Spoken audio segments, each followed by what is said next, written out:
ప్రభు గొప్ప నామానికి మహిమ కలుగును గాక.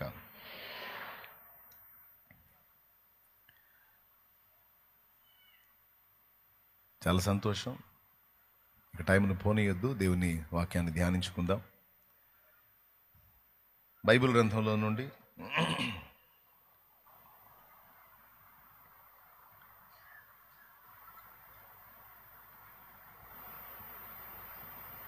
మత్తయి సువార్త 6వ అధ్యాయము 26వ వచనం చదువుకుందాం.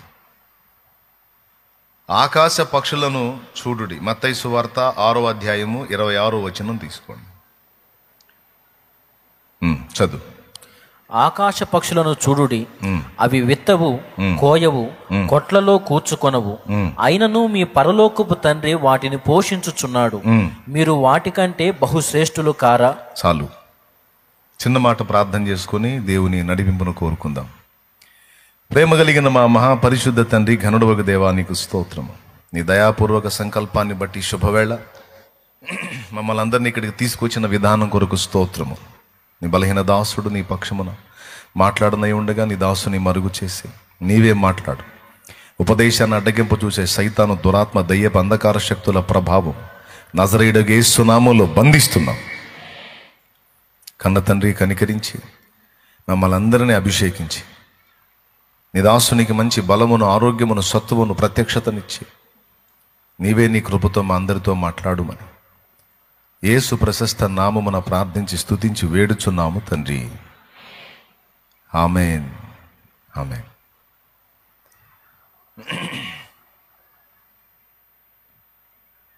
మనం చదువుకున్నటువంటి వాక్య భాగం మీకు తెలియంది కాదు. ఆకాశ పక్షులను చూడండి, అవి విత్తవు, కోయవు, కొట్లలో కూర్చుకొనవు, అయినను మీ పరలోకపు తండ్రి వాటిని పోషించుచున్నాడు.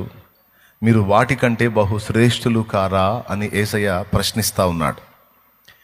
మనుషుల్ని గురించి ఆయన మాట్లాడుతూ భూమి మీద దేవుడు సృష్టించిన సృష్టిలో దేవునికి ఏవి శ్రేష్టమైనవి అనే విషయాన్ని మనం ఆలోచన చేస్తే అందులో మొదటి స్థానం మనుషులకే వచ్చింది. ఎందుకంటే ఈ ఒక్క చోటే కాదు, ఇంకా మరికొన్ని వచనాల్లో కూడా ప్రభు ఆ మాట మాట్లాడాడు. జస్ట్ ఒక 2 పేజీలు తిప్పండి. మత్తయి సువార్త 10వ అధ్యాయము 30వ వచనం చదువు. మీ తల వెంట్రుకలన్నీ లెక్కింపబడి ఉన్నవి గనుక మీరు భయపడకుడి, మీరు అనేకమైన పిచ్చుకల కంటే శ్రేష్ఠులు. దేవునికి స్తోత్రం కలుగును గాక. ఇక్కడేమని మాట్లాడాడు? ఇందాకేమో ఆకాశ పక్షులు అన్నాడు. ఆకాశ పక్షులు అన్ని రకాలు వస్తాయి. ఇక్కడ పక్షులన్నిటిలోనికి చిన్న వాటిని గురించి మాట్లాడుతున్నాడు. ఆకాశ పక్షుల్లో పెద్దవి ఉన్నాయి, చిన్నవి కూడా ఉన్నాయి. పెద్దవాటికి వచ్చేటప్పటికి చాలా చెప్పొచ్చు. గ్రద్ద, పక్షిరాజు, బోరువా, కొన్ని పెద్ద పెద్దవి ఉంటాయి. అలాగే చిన్న పక్షులు కూడా ఉంటాయి. చిన్న పక్షుల్లో బాగా చెప్పుకోదగ్గవి పిచ్చుకలు. ఆకాశ పక్షులను ఒక చోట అన్నాడు, మరో చోటేమో మీరు పిచ్చుకల కంటే శ్రేష్ఠులు అన్నాడు. చదువు. అంటే దేవుడు పెద్ద పక్షిని గురించి ఆలోచిస్తాడు, చిన్న పక్షి అయినటువంటి పిచ్చుకను గురించి కూడా ఆలోచన చేస్తాడు. దానికి ఆహారం పెడతాడు, దీనికి కూడా ఆహారం పెడతాడు. దానికి జీవనాన్ని ఇస్తాడు, దీనికి జీవనాన్ని ఇస్తాడు. పెద్ద పక్షి, చిన్న పక్షి రెండిటికి. అలాగే ఇక్కడ మీ తల వెంట్రుకలన్నీ లెక్కింపబడి ఉన్నవి కనుక మీరు భయపడకుడి, మీరు అనేకమైన పిచ్చుకల కంటే శ్రేష్ఠులు అన్నాడు. పిచ్చుకల గురించి ఎందుకు ప్రస్తావించాడంటే పైన చదివితే, చదువు పైన, మరియు ఆత్మను చంపనేరక దేహమునే చంపువారికి భయపడకుడి గాని ఆత్మను దేహమును కూడా నరకములో నశింపజేయగలవానికి మిక్కిలి భయపడుడి. ఆత్మను చంపనేరక దేహమునే చంపువారికి భయపడకుడి గాని ఆత్మను దేహమును కూడా నరకములో నశింపజేయగలవానికి మిక్కిలి భయపడుడి. 2 పిచ్చుకలు ఈ లోకంలో మనుషులు శరీరాలను చంపుతారు. అయితే దాని గురించి కూడా దేవుడు ఏం మాట్లాడుతున్నాడంటే, మీ తల వెంట్రుకలన్నీ లెక్కింపబడి ఉన్నవి, మీరు భయపడొద్దు అన్నాడు. తల వెంట్రుకలన్నీ లెక్కింపబడి ఉన్నవి, మీ తండ్రి సెలవు లేకుండా ఒక వెంట్రుక కూడా రాలదు అనే దాని అర్థం. 2 పిచ్చుకలు కాసుకు అమ్మబడును కదా, అయినను మీ తండ్రి సెలవు లేక వాటిలో ఒకటైనను నేల పడదు అన్నాడు. అంటే ఒక పిచ్చుక చనిపోవాలన్నా కూడా దేవుని సెలవు కావాలి. ఏం కావాలి? ఒక పిచ్చుక కన్ను మూయాలన్నా కూడా దేవుని సెలవు కావాలి. ఆయన సెలవు లేకుండా ఒక పిచ్చుకను కూడా మనం సంహరించలేము. పైన అంటాడు, ఆత్మను చంపనేరక దేహమునే చంపు వారికి భయపడకుడి గాని ఆత్మను దేహమును కూడా నరకములో నశింపజేయగలవానికి మిక్కిలి భయపడుడి అన్నాడు. భూమి మీద మనుషులకు చేతైంది మనుషుల శరీరాలను చంపటం, కానీ ఆత్మలను చంపటం వాళ్ళ వల్ల కాదు. ఆత్మలను కూడా నాశనం చేయగల సత్తా కలిగిన వాడు దేవుడు ఒక్కడే. అయితే ప్రతి ఒక్కడికి ఒక తీర్పు దినం ఉంది. ఆ తీర్పు దినాన వాడి ఆత్మను నరకంలోకి పంపటం కాదు, వాడికి శరీరాన్ని ఇచ్చి మరి ఆ శరీరాన్ని ఆత్మను మొత్తాన్ని కలిపి నరకములో నశింపజేస్తాడట. మీకు తెలుసా, పాపాత్ముల ఆత్మలు కూడా శరీరాలు పొంది పునరుద్ధానం చెందుతాయని మీకు తెలుసా? పాపాత్ముల ఆత్మలు కూడా పునరుద్ధానం చెందుతాయి, పాపాత్ముల శరీరాలు కూడా పునరుద్ధానం చెందుతాయి. అది 2వ పునరుద్ధానం. ఆ 2వ పునరుద్ధానంలో ఈ దుర్మార్గులందరూ లెగుస్తారు, వాళ్ళకు కూడా దేహాలు వస్తాయి. అవి కూడా శాశ్వతత్వాన్నే కలిగి ఉంటాయి. ఆ దేహాలతో వాళ్ళు లెగుస్తారు, మహిమ దేహాలతో మనం లెగుస్తాం. మొదటి పునరుద్ధానంలో మనందరం లెగుస్తాం, 2వ పునరుద్ధానంలో దౌర్భాగ్యులందరూ లెగుస్తారు, దుర్మార్గులందరూ లెగుస్తారు. దేవుని సత్యాన్ని ద్వేషించిన వారు, దేవుని పిల్లల ఎడల దుర్మార్గంగా వ్యవహరించిన వారు మొత్తం లెగుస్తారు. లేచినప్పుడు మొదటి పునరుద్ధానంలో లేచినటువంటి పరిశుద్ధుల ఆత్మల్ని, శరీరాలను దేవుడు ఆ మహిమ ప్రపంచంలోకి తీసుకెళ్తాడు. అది నిత్యానందం, నిత్య సంతోషం, నిత్య మహిమ ఉండేటువంటి ప్రదేశం. మరి 2వ పునరుద్ధానంలో లేచే దుర్మార్గుల గతి ఏమి అంటే, వాళ్ళకు కూడా శరీరాలు వస్తాయి, వాళ్ళు కూడా లెగిసి ధవళ సింహాసనం ముందు హాజరవ్వాలి. ప్రతి వ్యక్తి ఆ ధవళ సింహాసనం ముందు హాజరైనప్పుడు ఎవని పేరైనను జీవగ్రంథమందు వ్రాయబడినట్టు కనబడని ఎడల వాడు అగ్నిగుండములో పడవేయబడెను. ఇక వాడిని కాపాడే దిక్కుండదు అక్కడ, వాడిని తప్పించే నాదుడు ఉండడు అక్కడ. వాని అగ్ని ఆరదు, పురుగు చావదు. అంటే చద్దామంటే చావలేడు, ఆ శరీరం అలాంటిది. అలాగని ప్రశాంతంగా ఉందామంటే ఉండలేడు, యాతన అనుభవిస్తూ ఉంటాడు. అదొక వేదనామయమైనటువంటి పరిస్థితి, స్థలం. దానిలో వేస్తాడంట. యేసయ్యే చెప్పాడు, ఆత్మను చంపనేరక దేహమునే చంపు వారికి భయపడకుడి గాని ఆత్మను దేహమును కూడా నరకములో నశింపజేయగలవానికి మిక్కిలి భయపడుడి అన్నాడంటే ఎంత భయంకరమైన మాట చూడండి. ఆత్మను దేహమును అంటే దేహం కూడా ఉంటుంది అన్నమాట. ఆత్మను దేహమును నరకములో అంటే నరకం ఉంది, అందులో నశించిపోయే పరిస్థితి కూడా ఉంటుంది. నరకమనగా దేవుడు లేని స్థలం, దేవుడు ఇష్టపడని స్థలం, దేవుడు ఒప్పుకోని స్థలం, తన సన్నిధి ఉండని స్థలం. అది ఘోరమైన యాతన గల ప్రదేశం. అది కూడా ఉంది. అయితే ఇక్కడ ఏమంటున్నాడంటే, పిచ్చుక ప్రాణమే నాకు విలువైందైనప్పుడు మీరు పిచ్చుక కంటే ఎంతో శ్రేష్ఠులు కదా అంటున్నాడు దేవుడు. పిచ్చుక ప్రాణమే నాకెంతో విలువైందైతే మీరు అనేకమైన పిచ్చుకల కంటే శ్రేష్ఠులు. ఒక్క పిచ్చుక పడాలంటేనే తండ్రి సెలవు కావాలి. నీకు తెలుసా, చికెన్ షాప్కి వెళ్ళి కోడిని కోసుకొచ్చుకుంటాం మనం. ఆయన సెలవు లేకుండా ఆ కోడి మనకు దక్కదు, ఆయన సెలవు అవ్వాలి. పిచ్చుక్కే సెలవు అవ్వాలంటే కోడికి మరి నిశ్చయంగా సెలవు అవ్వాలి. అలా కొంతమంది పుట్టడానికి దేవుడు సెలవిస్తున్నాడు, కొంతమందిని తిరిగి తీసుకోవడానికి దేవుడు సెలవిస్తున్నాడు. ఇక సెలవైంది ఇంకొచ్చే అంటాడు. కాబట్టి దేవుడికి భూమి మీద ఉన్న పక్షి, జలచర, సమస్త ప్రాణకోటి శ్రేష్టమైందే కానీ వీటన్నిటిలోనికి మిక్కిలి శ్రేష్టమైంది మనం అనేది మనం ఫస్ట్ గుర్తించాలి. దేవుడు ఒక అద్భుతమైన మాట అక్కడ అన్నాడు, నీ తల వెంట్రుకలన్నీ లెక్కించబడి ఉన్నవి అని. ఏనాడైనా నీ తల వెంట్రుకలు లెక్కించడానికి ట్రై చేసావా నువ్వు? స్తోత్రం చెప్పు. తడవకు అద్దం ముందుకు పోయి దువ్వెన తీసుకొని దువ్వుతూ ఉంటావు. తీసి దువ్విందే దువ్వి తిప్పలు పడతా ఉంటావు.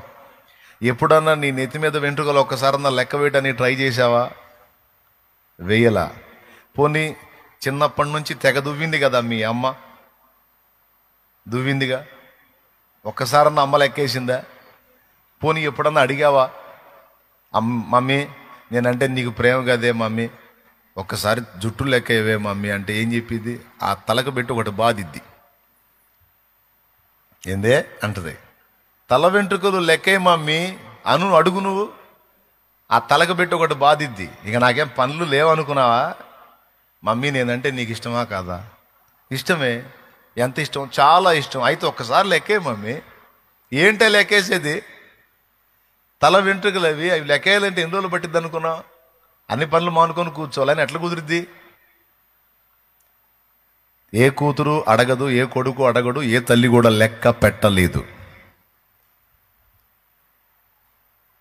కొంతమంది తల్లులు తండ్రులు దేవుడి కంటే వాళ్ళకే ఎక్కువ ప్రేమ ఉన్నట్టు పిల్లల మీద తెగ ఫీల్ అవుతూ ఉంటారు. దేవుడి కంటే మనకే వాళ్ళ మీద, పిల్లల మీద ఎక్కువ ప్రేమ ఉన్నట్టు మన ఫీలింగ్. ఆయన అంటాడు, ఏడిచావు పనికి మాలిందని అంటాడు. ఏంటి ప్రభా, నా పిల్లలు ప్రభా, ప్రాణం ఇస్తా ప్రభా. ఏడిచావు, ప్రాణం ఇవ్వద్దు, వాడు తల వెంట్రుకలు లెక్కే. ఇన్నిసార్లు దువ్వావు కదా, సంవత్సరాలు దువ్వావు వాడు చిన్నతనాన్న. ఒక్కసారన్నా లెక్కేసావా? లెక్క వేయలేదు. కానీ వాడంటే నాకు ఇష్టం తండ్రి, ఆ పాప అంటే నాకు ఇష్టం తండ్రి అంట. నేను ఒప్పుకోను. ఎంత ఇష్టమైనా నీ ఇష్టం కొంచెమే, కానీ నా అంత ఇష్టమైతే నీకు వాళ్ళ మీద లేదు, నా అంత ప్రేమ అయితే నీకు వాళ్ళ మీద లేదు. నాకెంత ప్రేమో తెలుసా? నువ్వు లెక్క పెట్టని వెంట్రుకలు వాడు కూడా లెక్క పెట్టుకొని వెంట్రుకలు నేను ఎప్పుడో లెక్కేసి కూర్చున్నా. అసలు అదేం ఇంట్రెస్ట్ అండి, నాకు అర్థం కాదు. అంటే ఎంత ప్రత్యేకంగా మనల్ని చూస్తే, ఎంత ప్రేమిస్తే, ఎంత ఇంట్రెస్ట్ ఉంటే కూర్చొని జుట్టు లెక్కేసుకుంటాడండి.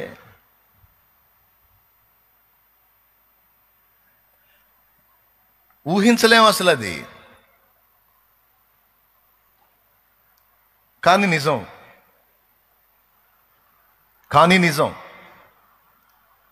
ఏమేమి లెక్క పెట్టాడో తెలుసా? మొత్తం లెక్కేసి కూర్చున్నాడంట. చూస్తారా ఏమేమి లెక్క పెట్టాడో? నంబర్ 1, మీ తల వెంట్రుకలన్నీ లెక్కింపబడి ఉన్నవి అన్నాడు. అంటే ఈ దరి నుంచి ఈ దరి దాకా, ముందు నుంచి వెనక దాకా మొత్తం తల వెంట్రుకలన్నీ. అంత ఇంట్రెస్ట్ మనమంటే ఆయనకి. యేసయ్య అబద్ధాలు చెప్తాడా? ఎంతమంది ఒప్పుకుంటారు యేసయ్య అబద్ధాలు చెప్తాడని? చెప్పడానికి ఎంతమంది ఒప్పుకుంటారు? యేసయ్య అబద్ధాలు ఆడేవాడు, ఆయన సత్యవంతుడు. దేవునికి స్తోత్రం కలుగును గాక. ఆయనే చెప్పాడు, మీ తల వెంట్రుకలన్నీ లెక్కింపబడి ఉన్నవి, భయపడకుడి అన్నాడు. మీ అమ్మ లెక్కే లేదు, మా అమ్మ లెక్కే లేదు. డైలాగులు మాత్రం తెగ ప్రేమ ఉన్నట్టు మాట్లాడతారు. ప్రేమ ఏం ప్రేమ లేదు. దేవుడికి ఉన్నంత ప్రేమ, దేవునికి ఉన్నంత శ్రద్ధ, దేవునికి ఉన్నంత పట్టింపు, దేవునికి ఉన్నంత ఆసక్తి, దేవుడు మనల్ని చూసేంత శ్రేష్టంగా మరి ఎవ్వరూ చూడరు. ఇది నువ్వు ఒప్పుకున్నా ఒప్పుకోకపోయినా ఇది పచ్చి నిజం. ఇది నిజం. ఇంకా ఏమేం విషయాల్లో మన విషయంలో ఆయనకి ఇంట్రెస్ట్ ఉందో చూద్దాం. మన అడుగులను లెక్కేసి కూర్చున్నాడంట. అడుగులు. మన లైఫ్ టైం మొత్తం మనం ఎన్ని చోట్లకి వెళ్తామో, ఎన్ని అడుగులు వేస్తామో, ఒక రోజుకు వచ్చి ఎక్కడి నుంచి ఎంత దూరం నడుస్తామో, ఎన్ని అడుగులు వేస్తామో, మన అడుగుల లెక్క ఆయన రాసి కూర్చున్నాడంట. ఎక్కడుందో చెబుతారా? మన అడుగుల లెక్క ఆయన లెక్క పెట్టాడని ఎక్కడుందో చెప్పగలరా? 56వ కీర్తన 8వ వచనం. యోబు గ్రంథము 31వ అధ్యాయము 37వ వచనం చదువు. ఒక్క నిమిషం ఆగండి. ఇంకొకటి ఎక్కడ చెప్పావు నువ్వు? 56వ కీర్తన, అది సంచారాలు కదా, సంచారాలు. ఇక్కడ యోబు తన అడుగుల లెక్కను గురించి ఆయనతో మాట్లాడుతున్నాడు. నా అడుగుల లెక్క ఆయనకు తెలియజేసేదను అన్నాడు. ఈయన అడుగుల లెక్క ఈయన చెప్పటం ఈయనకే తెలిసినప్పుడు దేవునికి తెలియదా? నా అడుగుల లెక్క ఆయనకు తెలియజేసేదను. మరో చోట అంటాడు, నా అడుగుల లెక్క ఆయనకు తెలియను అని. దేవునికి స్తోత్రం కలుగును గాక. ఇప్పుడు 56వ కీర్తన 8వ వచనం ఒక్కసారి చూడండి. అక్కడ కొన్ని లెక్కేసి కూర్చున్నాడు. నా సంచారములను నీవు లెక్కించి ఉన్నావు. నా సంచారములు అంటే నేను సంచరించేటువంటివన్నీ ప్రదేశాలు, ఎన్ని చోట్ల తిరిగానో, ఎన్ని అడుగులు వేసానో మొత్తం లెక్కించి ఉన్నావు అన్నాడు. నంబర్ 1 తల వెంట్రుకలు లెక్కించాడు. నంబర్ 2 మన సంచారాలు, మనం అడుగులు వేసినవి, మనం ప్రయాణం చేసినవి మొత్తం లెక్కేసి కూర్చున్నాడు. 2, 3 మన కళ్ళ నుండి కారిన కన్నీళ్లు కూడా ఆయన లెక్కబెట్టి కూర్చున్నాడు. ఆ కిందికి చదివితే అర్థమైద్ది. నా కన్నీళ్లు నీ బుడ్డిలో నుంచబడి ఉన్నవి, అవి నీ కవిలలో కనబడును కదా. అదుగో, నా కన్నీళ్లు నీ బుడ్డిలో నుంచబడి ఉన్నవి, అవి నీ కవిలలో, కవిలే అంటే పుస్తకం, నీ పుస్తకంలో కనబడును కదా అన్నాడు. ఆయన మన కన్నుల నుండి జారిపడేటువంటి కన్నీళ్లను కూడా లెక్కించున్నాడు. ఎన్నిసార్లు ఏడ్చామో, ఏడ్చిన ప్రతిసారి ఎందుకు ఏడ్చామో, అందులో పనికిమాలిన ఏడుపు ఎంత ఉందో, పనికొచ్చే ఏడుపు ఎంత ఉందో. సీరియళ్ళు చూసి ఏడిచేవాళ్ళు ఉన్నారు శోకండాలు పెట్టి కొంతమంది, సినిమాలు చూసి ఏడిచేవాళ్ళు ఉన్నారు శోకండాలు పెట్టి కొంతమంది. ఏ పనికిమాలిన ఏడుపులు అవన్నీ. అర్థమైందా? హీరో హీరోయిన్ విడిపోతే వాళ్ళిద్దరిని అటొకళ్ళు ఇటొకళ్ళు లాక్కొని పోతుంటే వీళ్ళు ఏడుతా కూర్చుంటారు.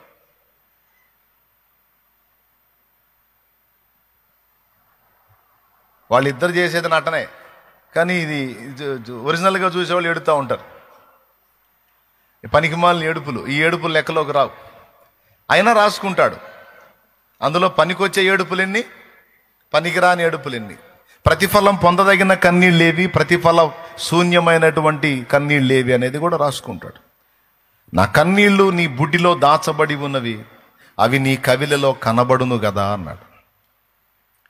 మన కనుల నుండి జారేటువంటి కన్నీటి బిందువులు నీకు తెలియదు, కానీ దేవుడు నీ కళ్ళ నుంచి వచ్చిన కన్నీటిని అంతటిని కూడా పట్టేశాడు. నీకు తెలియదు ఆ సంగతి, ఆయన పట్టాడని. 3 సంగతులు చెప్పాం. మొట్టమొదటిది తల వెంట్రుకలు లెక్కేశాడు. 2వది మన అడుగులు, మన సంచారాలు లెక్కేశాడు. 3వది మన కనుల నుండి 3. 4వది అసలు మనం భూమి మీద ఎన్ని దినాలు ఉండాలో, ఎన్ని దినాలు ఉంటామో కూడా లెక్కించాడు. 139వ కీర్తన ఒకసారి చూడండి. 139వ కీర్తన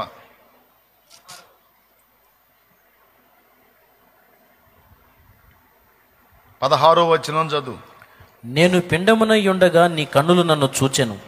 నియమింపబడిన దినములలో ఒకటైనా కాక మునుపే నా దినములన్నీయు నీ గ్రంథములో లిఖితములాయెను. చూడండి, నియమింపబడిన దినములలో ఒకటైనా కాక మునుపే నా దినములన్నీయు నీ గ్రంథములో లిఖితములాయెను. దేవునికి స్తోత్రం కలుగునుగాక. చూడండి, నా నడకను నా పడకను నీవు పరిశీలన చేసి ఉన్నావు. 3వ వచనం. నా నడకను నా పడకను నీవు పరిశీలన చేశావు. 1వ వచనం. 2వ వచనం, నేను కూర్చుండుట నేను లేచుట నీకు తెలియను. ఎన్నిసార్లు కూర్చుంటామో మన జీవితకాలం మొత్తంలో రాశాడు, ఎన్నిసార్లు లెగుస్తామో రాశాడు. ఎన్నిసార్లు మన లైఫ్ టైం మొత్తం ఎన్నిసార్లు కూర్చుంటామో తెలుసు, ఎక్కడెక్కడ కూర్చుంటామో తెలుసు. కారులో కూర్చుంటామో, బైక్ మీద కూర్చుంటామో, ఇంట్లో కూర్చుంటామో, అరుగు మీద కూర్చుంటామో, పొలంలో కూర్చుంటామో, చెట్టు కింద కూర్చుంటామో, ఎన్ని చోట్ల కూర్చుంటామో. నేను కూర్చుంటుట, నేను లేచుట నీకు తెలియను. లైఫ్ టైం మొత్తం ఎన్నిసార్లు మనం కూర్చుంటామో, లెగుస్తామో దేవుడు లెక్కబెట్టి కూర్చున్నాడు. ఎన్ని రోజులు మనం భూమి మీద ఉంటామో లెక్కబెట్టి కూర్చున్నాడు. ఎన్నిసార్లు ఏడ్చామో, ఏడ్చిన ప్రతిసారి ఎందుకు ఏడ్చామో, ఏడ్చిన ప్రతిసారి ఎన్ని కన్నీళ్ళు వచ్చినాయో లెక్కబెట్టి కూర్చున్నాడు. మనం భూమి మీద ఎన్ని ప్రాంతాలు తిరిగామో, ఎన్ని చోట్లకు నడిచామో, ఎన్ని అడుగులు వేశామో, అడుగుల లెక్క కూడా లెక్కబెట్టి కూర్చున్నాడు. యోబు గ్రంథంలోనే అంటాడు, నా అడుగులను నీవు లెక్కించి ఉన్నావు అని. ఒక చోటేమో నా అడుగుల లెక్క నేను ఆయనకి తెలియజెప్పేదనని ఉంటుంది, మరో చోటేమో నీవు నా అడుగులను లెక్కించి ఉన్నావు అంటాడు. దేవునికి స్తోత్రం కలుగునుగాక. హల్లెలూయా.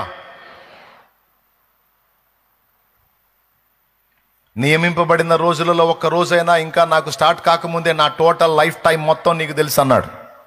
లెక్కబెట్టి కూర్చున్నాడు. ఏమండి,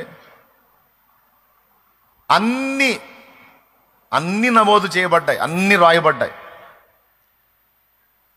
ఎంత శ్రేష్టంగా మనల్ని భావిస్తే అన్ని లెక్కేసుకుంటున్నాడండి. దీన్ని బట్టి దేవుడు మనల్ని ఎంత శ్రేష్టంగా చూస్తున్నాడో, ఆయన దృష్టికి మనం ఎంత విలువైన వారముగా ఉన్నామో కొంచెం అర్థం చేసుకోవచ్చు. నీ తల్లికి, నీ తండ్రికి, నీ తోడబుట్టిన వారికి, నువ్వు కన్నవారికి కూడా నీ మీద లేనంత ఇంట్రెస్ట్, శ్రద్ధ నీ విషయంలో, నా విషయంలో మన సృష్టికర్త అయిన దేవుడికి ఉంది. నువ్వు ఒప్పుకున్నా ఒప్పుకోకపోయినా ఇది పచ్చి నిజం, నగ్న సత్యం.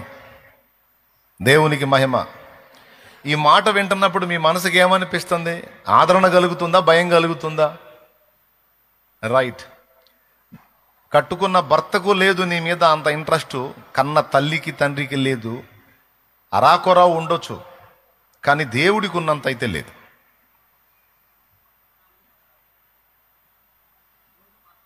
అదిగో చెప్పలా, యోబు గ్రంథం 14-16 కూడా అండర్లైన్ చేసుకోండి, అక్కడ ఉంటుంది. అయితే ఇప్పుడు నీవు నా అడుగు జాడలను లెక్క పెట్టుచున్నావు. అదిగో అది అడుగు జాడలను లెక్క పెట్టుచున్నావు. ఒక చోట ఏమన్నాడు, నా అడుగుల లెక్క నేను చెప్తున్నాడు. ఇక్కడేమో నా అడుగు జాడలను లెక్కేస్తున్నావు. కన్నోళ్ళు ఎప్పుడన్నా లెక్కేశారా? మా వాడు ఈరోజు ఎక్కడి నుంచి ఏడదాకా నడిచాడు, ఎన్ని అడుగులు వేసాడని ఎప్పుడన్నా ఎవరు లెక్కేయరు. అంత టైం ఎవరికి లేదు. స్కూల్కి పంపించేటప్పుడు అంత కూడుబెట్టి పోరా పో అని పంపిస్తారు, అంతే తప్ప ఇంకేమో లెక్క. అరే ఒకటి మా వాడు 1 అడుగు వేసాడు, 2 అడుగులు వేసాడు, 3 అడుగులు వేసాడు, 4 అడుగులు వేసాడు అని అట్లా ఎవరన్నా లెక్కేసాడు అనుకో.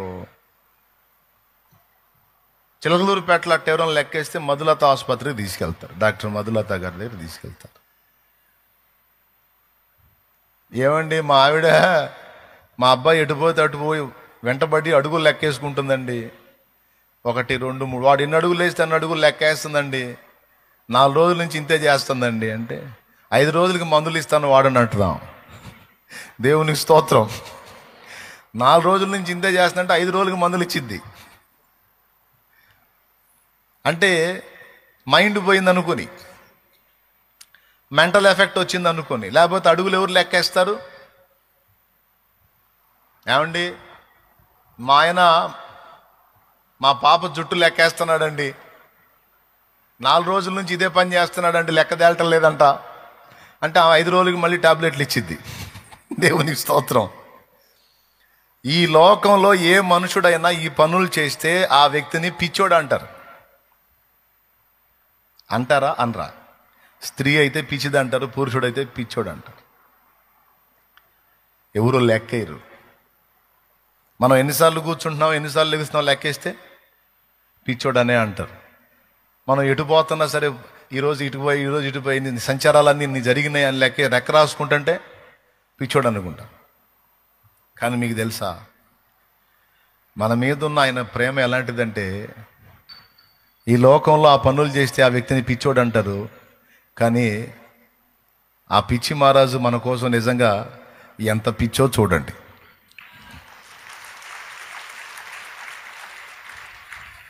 ఎంత పిచ్చి ఆయనకి. కానీ మనమేమో ఆయన పట్టించుకోడు, ఆయన అసలు కనిపెట్టట్లేదు, ఆయన చూడట్లేదు, ఆయన ఆలోచించట్లేదు అని అనుకుంటాం.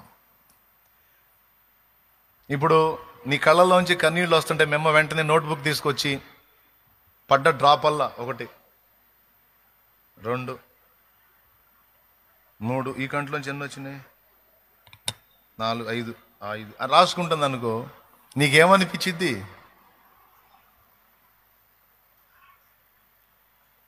ఇంకా ఏడుపు వచ్చింది. అమ్మా నా ఏడుపు నీకు వెటకారంగా ఉందా, నా కన్నీటిని లెక్క రాసుకుంటున్నావా, ఏమొచ్చింది నీకని ఇంకా కాస్త ఏడుస్తావు. కానీ ఇదే పని ఆయన చేశాడు. ఒక దేవుని బిడ్డగా సరైన హేతువును బట్టి నువ్వు కార్చే కన్నీరు డైరెక్ట్గా పోయి ఆయన పాదాల మీద పడుతుంది.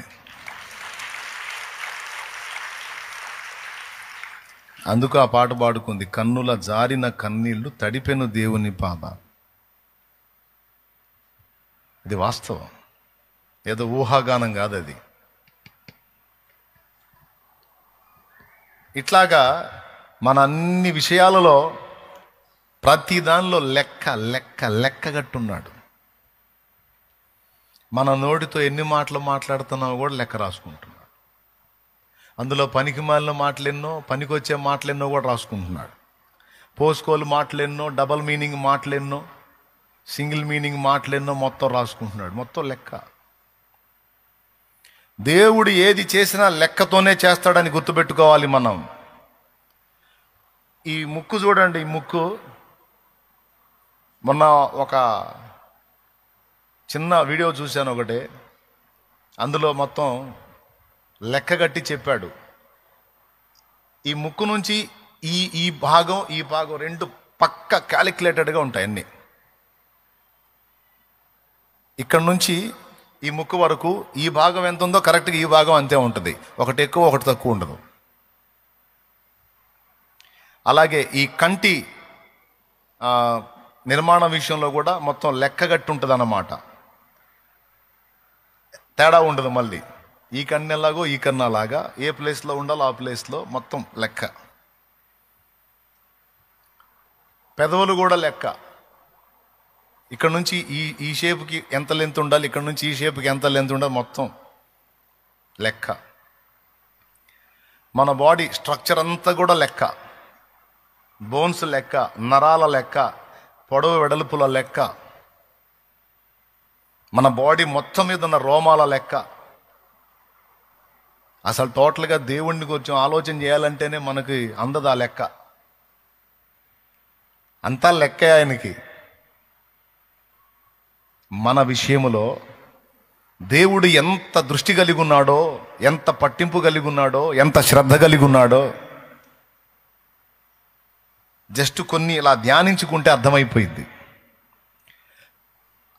మరి ఇన్ని విషయాలలో లెక్కగట్టి కూర్చున్న దేవుడు, ఇన్ని ప్రతిదీ లెక్క చూసుకుంటున్న దేవుడు, మన తల వెంట్రుకలో లెక్కించిన దేవుడు, మన అడుగులను లెక్కిస్తున్న దేవుడు, మన కన్నీళ్లను లెక్కిస్తున్న దేవుడు, మరి భూమి మీద ఏ మనుషుడు చేయడు ఈ పని. మనం నా అనుకున్న వారెవరు, నన్ను ఎంతో ప్రేమిస్తారనుకున్న వారు సైతం చేయరు ఈ పని. కానీ దేవుడు ఇవన్నీ చేశాడు. ఎందుకు అంత ఇంట్రెస్ట్ ఆయనకి? దేవునికి స్తోత్రం, హల్లెలూయా. ఎందుకు అంత ఇంట్రెస్ట్ ఆయనకి అంటే, అంత ఇష్టపడి నిర్మించుకున్నాడు మనల్ని. జుట్టు లెక్క ఎట్లా తెలుసు అంటే, వాటన్నిటిని సెట్ చేసింది ఆయన, అందుకు తెలిసిద్ది ఆయనకి లెక్క. అర్థమైందా? మనకి ఎంత జుట్టు రావాలో, మెండుగా రావాలో, లైట్గా రావాలో, అది ఏ టైప్లో ఉండాలో మొత్తం డిజైన్ ఆయన, ప్లానర్ ఆయన, మొత్తం మాస్టర్ ఆయన. అందుకని మొత్తం లెక్కలన్నీ ఆయనకి తెలుసు. ఆయన చెప్తాడు అదే, నీ తల వెంట్రుకలన్నీ లెక్కింపబడి ఉన్నవి, మీ తండ్రి సెలవు లేక వాటిలో ఒకటైనను పిచ్చుక రాలి పడదు, నీ తల వెంట్రుకల్లో కూడా ఒకటి కూడా రాలి పడదు. మరి అలాగైతే మరి కొన్నిసార్లు కొన్ని జరుగుతున్నాయి కదా, కొంతమంది ప్రాణాలు పోతున్నాయి, కొన్ని ఇబ్బందులు కలుగుతున్నాయి, కొన్ని దారుణాలు జరుగుతున్నాయి. మరి దేవుడు మన విషయంలో ఇంత పట్టింపు కలిగి ఉంటే మన నడక, మన అడుగులు, మన కూర్చోవటం, లేవటం, మన దినములు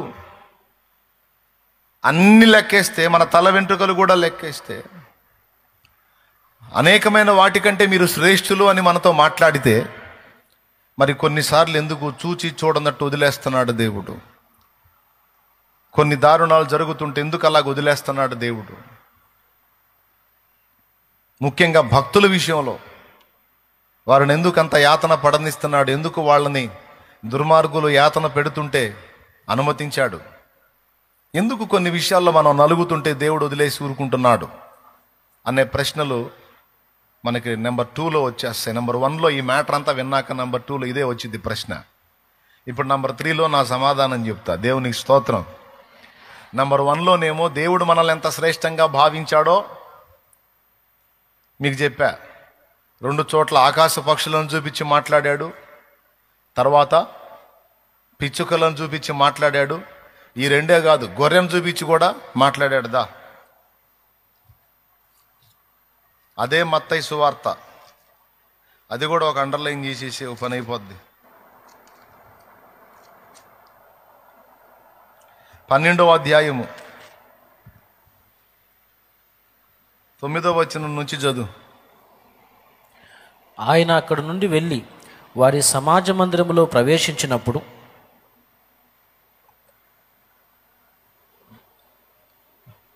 చదువునానా? ఇదిగో ఊచ చెయ్యి గలవాడొకడు కనబడెను. వారు ఆయన మీద నేరం మోపవలనని విశ్రాంతి దినమును స్వస్థపరచుట న్యాయమా అని ఆయనను అడిగిరి. అందుకు ఆయన, మీలో ఏ మనుషునికైనను ఒక గొర్రెయుండి అది విశ్రాంతి దినమున గుంటలో పడిన ఎడల దాన్ని పట్టుకొని పైకి తీయడా? గొర్రె కంటే మనుషుడెంతో శ్రేష్ఠుడు. అద్దుగో, గొర్రె కంటే మనుషుడు ఎంతో. ఇందాకేం చెప్పాడు? ఆకాశ పక్షులు. 2వది ఏం చెప్పాడు? పిచ్చుకలు. 3వది ఏం చెబుతున్నాడు? గొర్రె.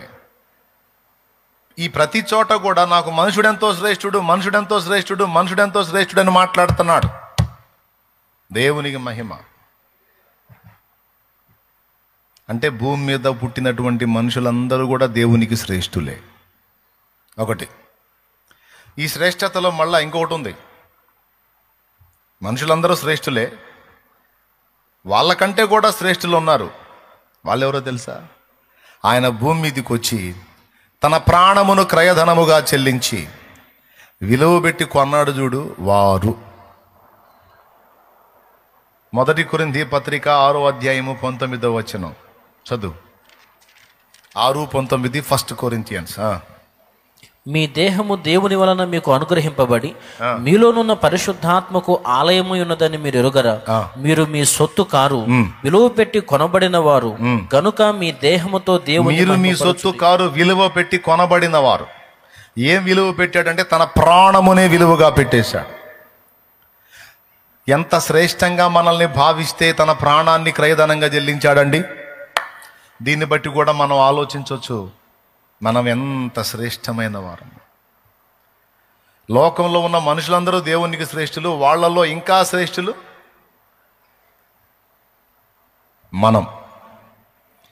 మనలో ఇంకా శ్రేష్ఠులు ఉన్నారు. ఇప్పుడు మొత్తం 3 గ్రేడ్లలో శ్రేష్టత ఉంది. 1 మనుషులు శ్రేష్ఠులు, 2వది క్రీస్తు రక్తము చేత విమోచింపబడి పరిశుద్ధ పరచబడిన వారు ఇంకా శ్రేష్ఠులు.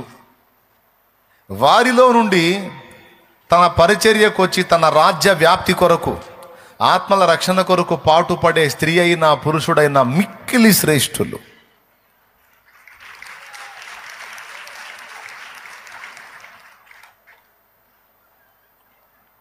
అర్థమైందా?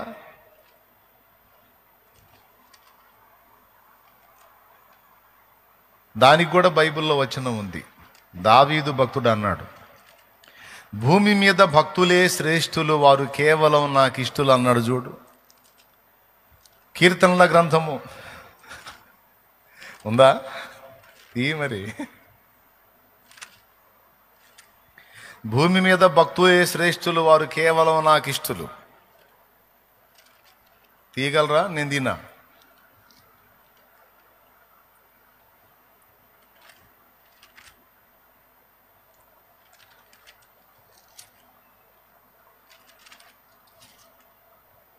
అద్భుతమైన మాట అది. భక్తులను గురించి ఒక భక్తుడు మాట్లాడిన మాట.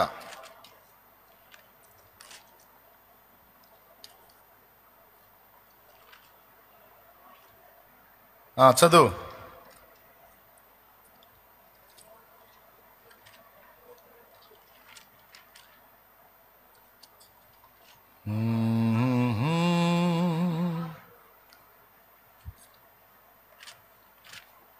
కీర్తనల గ్రంథము 16వ కీర్తన 16వ కీర్తన 3వ వచనం.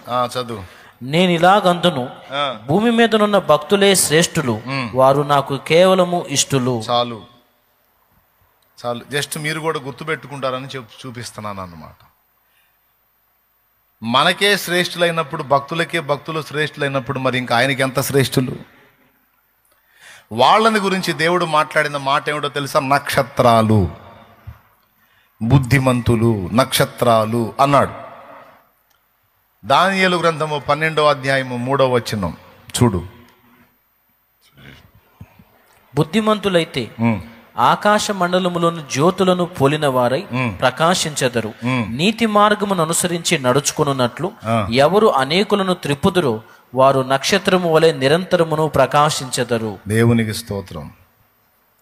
దీనికే పత్రిక పాఠాల్లో మరో మాట కూడా ఉంది. మీరు జీవవాక్యము చేతబట్టుకుని లోకమందు జ్యోతుల వలె ఉన్నారు అన్నాడు. జ్యోతి అన్నా నక్షత్రం అన్నా ఒకటే. స్తోత్రం. పెద్దగా చెప్పండి అండి. అవునా? రైట్. ఇప్పుడు భూమి మీద దేవునికి శ్రేష్టమైంది ఏంటో ఫస్ట్ పాయింట్లో చెప్పాను. ఎవరు అంటే ఆయన సృష్టించిన మనుష్యులు. పిచ్చుకల కంటే, ఆకాశ పక్షుల కంటే, గొర్రెల పశువుల కంటే కూడా మనుషులే ఆయనకు శ్రేష్ఠులు. మొదటిది. ఎందుకంటే మిగిలిన వాటి వేటికి కూడా ఆత్మ లేదు, కానీ మానవ శరీరంలో ఆత్మ ఉంది. నరుని ఆత్మ యెహోవా పెట్టిన దీపము. మానవ శరీరములో ఆత్మ ఉంది. అందుకే అన్నిటికంటే ఎక్కువ శ్రేష్టంగా మనుషుణ్ణి దేవుడు పరిగణించాడు. మొదటిది. ఈ మనుషుల్లో కూడా 3 వర్గాలు ఉన్నాయి. ఒకటి మనుషులే కానీ ఇంకా రక్షణలోనికి రానటువంటి వ్యక్తులు. వాళ్ళు శ్రేష్ఠులే, వాళ్ళు కూడా శ్రేష్ఠులే. ఎందుకంటే వాళ్ళను కూడా ఆయనే నిర్మించాడు కదా. వాళ్ళకంటే శ్రేష్ఠులు ఎవరంటే ఆయన మాట విని మారు మనసు పొంది రక్షణలోనికి వచ్చి రక్తములో కడగబడి పరిశుద్ధ పరచబడి ప్రభువుని సేవిస్తున్న వారు ఇంకా శ్రేష్ఠులు. వాళ్ళకంటే శ్రేష్ఠులు ఎవరంటే కడగబడిన వారై అంతటితో ఆగక అనేక మందిని రక్షణలోనికి తీసుకురావడానికి, నీతి మార్గమును అనుసరించి అనేకుల్ని నడుచునట్లు ప్రేరేపించడానికి ఎవరు నడుం కడతారో వారు బుద్ధిమంతులు, నక్షత్రములు, జ్యోతులు అన్నాడు. స్తోత్రం. ఇవన్నీ మీకు రిఫరెన్సులు చూపించా. ఓకేనా? దీంతో మొదటి విభాగం అయిపోయింది. ఇప్పుడు చెప్పండి, దేవుడికి భూమి మీద శ్రేష్ఠులు ఎవరు? అందరూ చెప్పాలి పెద్దగా. మనుషులు. మనుషుల్లో ఇంకా శ్రేష్ఠులు ఎవరు? రక్షింపబడిన వారు. వారిలో ఇంకా శ్రేష్ఠులు ఎవరు? అది యెహోవా భక్తులు. ఓకేనా? యెహోవా భక్తుల మరణము ఆయన దృష్టికి విలువ గలది. మరణము తప్పించుట యెహోవా వశము. తన భక్తుల నడతను, ప్రవర్తనను ఆయన కాచును. ఇలా అనేక మాటలు ఉన్నాయి. యెహోవా యందు భయభక్తులు గలవారి చుట్టూ ఆయన దూత కావలి ఉండి వారిని రక్షించును. ఇలాగ అనేక వచనాలు ఉన్నాయి ఆయన మనకిచ్చే ప్రొటెక్షన్ విషయంలో. 34వ కీర్తన 7వ వచనంలో ఆయన దూత కావలి ఉండి వారిని రక్షిస్తాడని ఉంది. 91వ కీర్తన 11వ వచనంలో ఆయన నిన్ను గూర్చి తన దూతలకు ఆజ్ఞాపించును, నీ పాదములకు రాయి అయినా తగులకుండా వారు నిన్ను తమ చేతులతో ఎత్తి పట్టుకొందురు.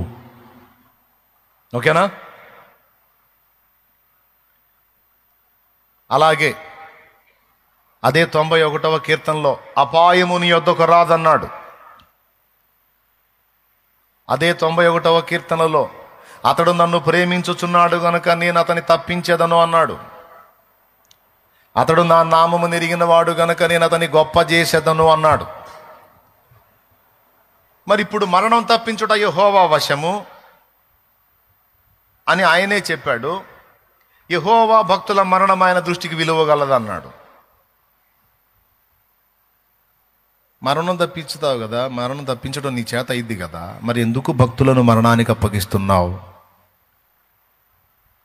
వాగ్దానం చేశావుగా, ఏమయ్యా వాగ్దానం చేశావుగా, యెహోవా యందు భయభక్తులు గల వారి చుట్టూ ఆయన దూత కావలి ఉండి వారిని రక్షిస్తాడని. ఎటుపోయాడా దూత? భక్తుల్ని ఆంతున చంపుతుంటే, భక్తులు చనిపోతుంటే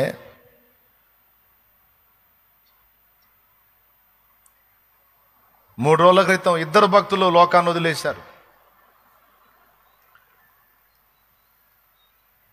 రామగుండం అనే ప్రాంతంలో పరిచర్య చేసే దైవజనుడు పాస్టర్ కరుణాకర్ అనేటువంటి దైవజనుడు, మీకు తెలుసా, ఆయన కూడా ఇక్కడికొచ్చాడు. ఒకరోజు అక్కడే కూర్చొని దేవుని వాక్యం ఆయన కూడా విన్నాడు.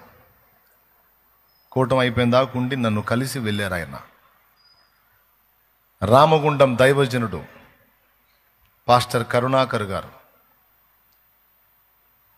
ఆయన యాక్సిడెంట్లోనే కన్ను మూశాడు. తర్వాత ప్రవీణ్ పగడాలా గారు, అది వాళ్ళిద్దరు, ఆయన కూడా మంచి దైవజనుడు, దేవుని కృపను బట్టి ఆయన కూడా ఒకసారి ఇక్కడికి వచ్చాడు.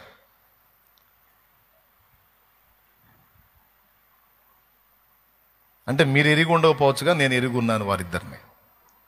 ఇప్పుడు ఈ జరిగిన తర్వాత మీ అందరికీ తెలిసింది. వీళ్ళు ఇవన్నీ చూసినప్పుడు భక్తుల్లో ఒక సందేహం పుట్టిద్ది. దేవుడు ఇన్ని వాగ్దానాలు చేశాడు కదా, ఇన్ని ప్రామిసులు చేశాడు కదా, మరి ఏది రక్షణ, ఏది భద్రత, ఏది మరి మరణము తప్పించడం యెహోవా వశం అంటే ఎందుకని తప్పించలేదు? మరి ఇక ముందు ముందు పరిస్థితులు ఏంటి? కొంతమంది ప్రశ్నలు వేస్తూ ఉంటారు. మీ దేవుడు ఎందుకని కాపాడలేదు?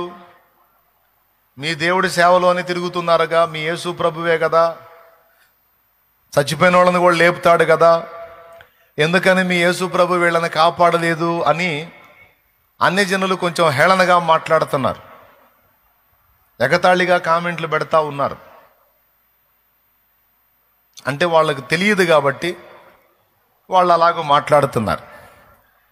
బైబిల్ గ్రంథంలో ఏం చెప్పాడంటే 2 మాటలు ఆయనే రాయించాడు. మరణము తప్పించుట యెహోవా వశము అన్న మాట ఆయనే రాయించాడు.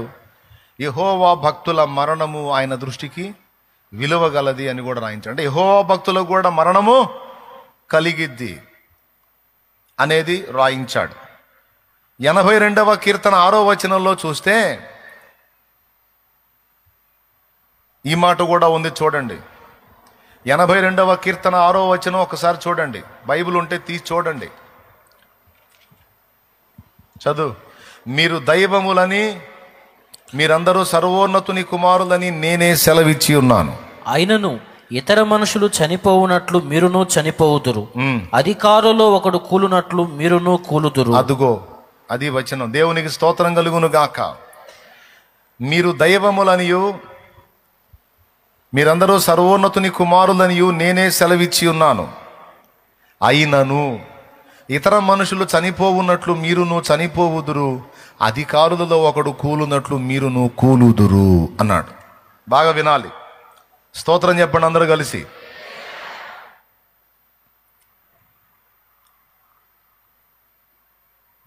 దైవములు అంటే చిన్న మాట కాదు. మీరు దైవములు అన్నాడు. మేమెలా దైవాలం అవుతామయ్యా? మై వింటున్నావా? మీరు దైవములు అన్నాడు, మేమెలా దైవాలం అవుతామని నువ్వు అడుగు. తర్వాత చెప్తున్నాడు, మీరు సర్వోన్నతుని కుమారులు. సర్వోన్నతుడు దేవుడైనప్పుడు ఆయన పిల్లలుగా మీరు దైవములవుతారు. వింటున్నావా? స్తోత్రం చెప్పు.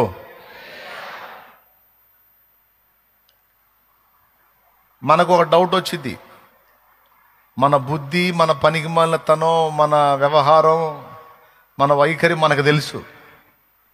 మనం దేవుని కొడుకులం, కూతుళ్ళం ఏంది, మనం దైవాలం ఏంది అంటే దేవుడి గొప్పతనం అదే. ఫస్ట్ చెబుతాడు, తర్వాత చేస్తాడు. స్తోత్రం చెప్పండి. ఫస్ట్ చెబుతాడు, తర్వాత చేస్తాడు. బాగా వినాలి, మీరు ఇంట్రెస్ట్గా వినాలి. అసలు ఈరోజు సర్దుకుందాం అనుకున్నా, ఇక్కడ అశోకే చెప్తాడులే అనుకున్నా.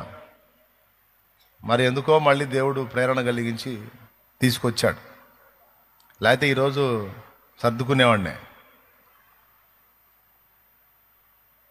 సర్దుకో, మేము కష్టపడి వస్తున్నాం, మేము సర్దుకో అన్నట్టు పెట్టారు ఫేసులు.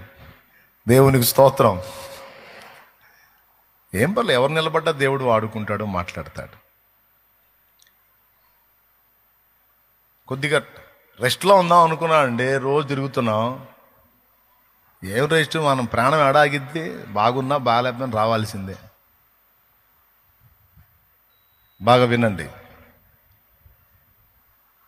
అష్టవంకరులు కలిగిన మనం సర్వోన్నతుని పిల్లలమేమిటి, మనం దైవాలమేమిటి అన్న ప్రశ్నకి సమాధానం. అసలు దేవుడు ఎందుకు మనల్ని శ్రేష్ఠులుగా చూస్తున్నాడు? నెత్తి మీద రూపాయి పెడితే దమ్మిడికి జలనట్టుంది మన బతుకు. సరైన నివాసం లేదు, సరైన తిండి లేదు, సరైన ఆదరణ లేదు, సరైన ఆశ్రయం లేదు. నానా బాధలు పడుతున్నాం. అసలు ఈ భూమి మీద ఈ బతుకు తెల్లారితే చాలరా దేవుడా అనుకుంటున్నాం. కానీ ఆయన ఏమంటున్నాడు? నువ్వు దైవాని అంటున్నాడు, నువ్వు దేవత అంటున్నాడు, మీరు దైవాలు అంటున్నాడు, మీరందరూ సర్వోన్నతుని కుమారులు అంటున్నాడు. దేవుని స్పెషల్ ఏంటంటే ఇన్ని వంకర్లు కలిగిన మనకు ఆ టైటిల్ ఇచ్చాడా? ముందు చెప్తాడు, తర్వాత చేస్తాడు. ప్రతిసారి దేవుని పద్ధతి ఇదే. యేసు ప్రభు మరియమ్మ కడుపులో పుట్టక మునిపే ముందే ప్రవచనాలు చెప్పించాడు. ఇదిగో కన్యక గర్భవతి, కుమారుని కనును, అతనికి ఇమ్మానుయేలు అని పేరు పెట్టుదురని ముందే ప్రవక్తల చేత ప్రవచింపజేసి అనేక గ్రంథాల్లో తన్ను గూర్చి ముందే తన రాకను గూర్చి రాయించి ఆ తర్వాత వచ్చాడు మరియమ్మ కడుపులో నుండి భూమి మీదకి. ఫస్ట్ చెబుతాడు, రాసుకో ఇంట్రెస్ట్ ఉంటే. దేవుడి పద్ధతి మొదట చెబుతాడు, తర్వాత రైట్. ఒక్క కొడుకు కూడా లేనప్పుడు దేవుడు అబ్రాముకి అబ్రహాము అని పేరు పెట్టాడు. దేవునికి స్తోత్రం. హాగరుకు ఒక కొడుకు పుడితే ఆ కొడుకును సాగనంపించాడు. ఇంకా ఆయనకి ఎవరు లేరు. అలాంటి అబ్రాముకి ఇక నుంచి నీ పేరు అబ్రాము కాదు, అబ్రహాము అన్నాడు. అబ్రాము అంటే ఘనుడైన తండ్రి, అబ్రహాము అంటే జనములకు తండ్రి. ఏదో హాగరుతో తిప్పలబడి ఒకడిని గంటే వాడిని కూడా ఎడారుల్లో వదిలిపెట్టేటట్టు చేసి ఒట్టి విస్తరాకులాగా నా బతుకును మార్చి మళ్ళీ అబ్రహాము అని పిలుస్తున్నావు. ఎవడున్నాడు ఏడా? ఒక్కడు కూడా లేడు నాకు. కానీ నాకేమో పేరు జనములకు తండ్రి. ఏమిటాయన్ను అన్లా అబ్రాం. సరే ప్రభు అని అప్పటి నుంచి దేవుడు పేరు మారిస్తే అప్పటి నుంచి అబ్రాం తీసేసి అబ్రహాము అని చెప్పడం మొదలుపెట్టాడు. మీరు చెప్పండి, ముందు టైటిల్ ఇచ్చాడు, తర్వాత నిజంగా ఆ పని చేశాడా లేదా? ఎంతమంది సంతానాన్ని ఇచ్చాడు? ఇప్పుడు భూమి మీద ఉన్న జనాభాలో 3/3 జనాభా అబ్రహాము సంతతే. అది ఏ రూపంలోనన్నా కానీ. తెలుసా మీకు ఆ సంగతి? ప్రపంచ జనాభాలో అత్యధిక శాతం జనాభా క్రైస్తవులు. వీళ్ళందరూ కూడా విశ్వాసమును బట్టి అబ్రహాము సంతతి అని బైబిల్లో రాసుంది. మనందరం విశ్వాసమును బట్టి ఎవరు పిల్లలం? అబ్రహాం పిల్లలం. ఇశ్రాయేలీలు ఎవరు పిల్లలు? శరీరమును బట్టి అబ్రహాం పిల్లలే. ముస్లిములందరూ ఎవరు పిల్లలు? శరీరమును బట్టి అబ్రాము ఇష్మాయేల్ని కన్నాడు. ఇష్మాయేల్ నుంచి వచ్చిన సమూహమే ముస్లిం జనాభా. ఓకేనా? ఇప్పుడు చెప్పండి, ప్రపంచ జనాభాలో అత్యధిక జనాభా మొదట క్రైస్తవులు అయితే రెండవ జనాభా ముస్లిములు. ఓకే, వీళ్ళందరూ కూడా తర్వాత ఇశ్రాయేలీలు. మొత్తం మీరు కానీ ఆలోచన చేస్తే అక్కడ భూమి మీద ఉన్నటువంటి జనాభాలో 300 కంటే ఎక్కువ జనాభా అబ్రహాము సంతతే ఉంది. అది అక్కడ లెక్కిచ్చాడు చూడండి. ఇంటికి పోయి అది చూసుకోండి, లైవ్లో ఉంటుందిగా, చూసుకోండి. ఇదంతా ముందే ఇచ్చి తర్వాత పేరు పెట్టాడా, ముందు చెప్పి తర్వాత ఇచ్చాడా? తమ్ముడు ఒకసారి చెప్పు తమ్ముడు, పెద్దగా చెప్పనా, మళ్ళీ చెప్పండి. ముందేం చెప్పాడు? నువ్వే లెక్క పెట్టలేనంత సంతానాన్ని నీకు ఇస్తాను, ఇక మీదట నీ పేరు అబ్రాము కాదు అబ్రహాము అని చెప్పి ముందు చెప్పాడు. చెప్పినప్పుడు ఒక్కడు కూడా లేడు, కానీ తర్వాత అబ్రహామే లెక్క పెట్టలేనంత మంది సంతానమైనారు. దేవుని పద్ధతిది. అలాగే ఇప్పుడు మనకేం టైటిల్ ఇచ్చాడు? దెయ్యాల్లాంటి మనస్తత్వాలు కలిగి ఉండి దెయ్య పనులు చేసుకుంటా కొన్ని ప్రవర్తిస్తున్న మనకి దైవములు అనే టైటిల్ ఇచ్చాడు. మరి అబ్రాముకి అబ్రహాము అనే టైటిల్ ఇచ్చి నెరవేర్చాడా లేదా? మరి మనకు కూడా ఇచ్చిన టైటిల్ని నెరవేర్చి తీరతాడు. మనకేమని టైటిల్ ఇచ్చాడు చెప్పండి? మీరు దైవములు అన్నాడు. మీరందరూ సర్వోన్నతుని కుమారులు కుమార్తెలు. మన దగ్గర ఏమో ఇప్పుడు కొన్ని లక్షణాలు తేడాగున్నాయి. దైవపు లక్షణాలు లేవు, దయ్యపు లక్షణాలు ఉన్నాయి. మరి ఎట్లా అంటే ఇప్పుడు కాదు, క్రమక్రమంగా ఆ లక్షణాలన్నిటిని తొలగించి దేవుని సారూప్యంలోనికి నిన్ను నన్ను మార్పు చెందించటమే పరిశుద్ధాత్మ దేవుడు ఇప్పుడు చేస్తున్న పని. దేవుని పోలికిచ్చాడు, దేవుని స్వరూపం ఇచ్చాడు. ఇప్పుడు దేవుని స్వభావాన్ని మనలోనికి తీసుకొని రావటానికి కృషి చేస్తున్నాడు. అది కూడా సంపూర్తయిందంటే ఆయన దేవుడు, మనము దైవములం. అది టోటల్ ప్రణాళిక. ఎంతమందికి అర్థమైందో ఏమో, మరి ఎంతమందికి అర్థమైందో చేతులు ఎత్తండి. అది మనల్ని చేయబోనుకుంది. అందుకే మనల్ని శ్రేష్ఠులు అన్నాడు. ఎవరికంటే శ్రేష్ఠులు? దూతల కంటే కూడా శ్రేష్టమైనటువంటి ఆధిక్యత క్రీస్తు యేసునందు మనకు లభించింది. ఎందుకంటే ఆయన దూతల కంటే కూడా శ్రేష్టమైన నామాన్ని కలిగి ఉన్నాడు. చూడండి, హెబ్రీ పత్రిక 1వ అధ్యాయము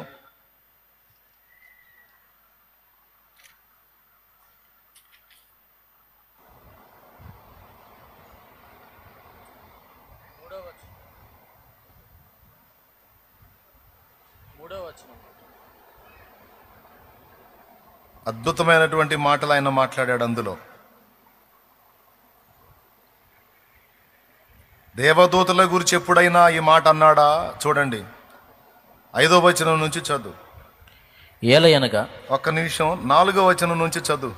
ఆయన దేవుని మహిమ యొక్క తేజస్సును, ఆయన తత్వము యొక్క మూర్తిమంతమునయుండి తన మహత్తు గల మాట చేత సమస్తమును నిర్వహించుచు పాపముల విషయములో శుద్ధీకరణము తానే చేసి. యేసయ్య గురించి చెప్తున్నాడు. దేవదూతల కంటే ఎంత శ్రేష్టమైన నామము పొందెనో వారి కంటే అంత శ్రేష్ఠుడై ఉన్నత లోకమందు మహామహుడగు దేవుని కుడిపార్శ్వమున కూర్చుండెను. అబ్బా, దేవదూతల కంటే ఎంత శ్రేష్టమైన నామము పొందెనో వారికంటే అంత శ్రేష్ఠుడై. చెప్పండి, ఇప్పుడు ఎవరికంటే శ్రేష్ఠుడు? ధవళవర్ణుడు రత్నవర్ణుండు నా ప్రియుడు, అవని 10,000 అతి శ్రేష్ఠుడా తండు. ధవళవర్ణుడు రత్నవర్ణుండు నా ప్రియుడు, అవని 10,000 అతి శ్రేష్ఠుడా తండు. ఎవరు ఆయన కిలలో సమరూప పురుషుండు.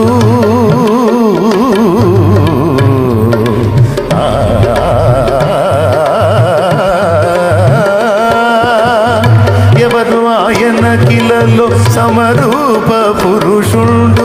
అవలీలగానతని గుర్తింపగలనమ్మ. అవలీల పెద్దగా పాడు.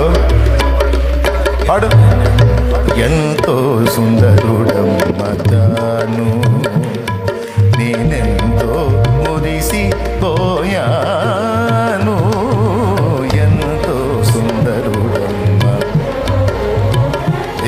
మహిమ కలుగును గాక. పెద్దగా చెప్పండి. ఈ రిఫరెన్స్ ఎక్కువ చూపించాలంటే నాకు అదే టెన్షను. చదువుకున్న వాళ్ళేమో టపాటపా తిప్పి రాసుకుంటాడు, చదువు లేనివాడేమో తడవకోసారి ఆపుతున్నావు. చూసుకో, తిప్పుకో, నేను ఒక రౌండ్ నిద్రపోతా అని శుభ్రంగా నిద్రపో. అది నా బాధ. ఒకసారి పక్కన వాళ్ళ ముఖాలు చూడండి, చేతులు కలపండి, చూడండి, చేతులు కలపండి, వందనాలు చెప్పండి. చేతులు కలపరే, కలిపారా? రైట్. మధ్య మధ్యలో ఆ పని చేస్తుండండి. పక్కన వాళ్ళ మొఖాలు కూడా ఎప్పుడు నా మొఖమే కదా, వాళ్ళ మొఖాలు కూడా చూడండి. కత్తాళ్ళు లేచున్నారో లేకపోతే అపస్మార స్థితిలోకి పోయారో, ఎండాకాలం ఎండ దెబ్బ తగిలినోడు అడ్డం పడ్డాడు పడుతున్నారు, చూడండి కాస్త.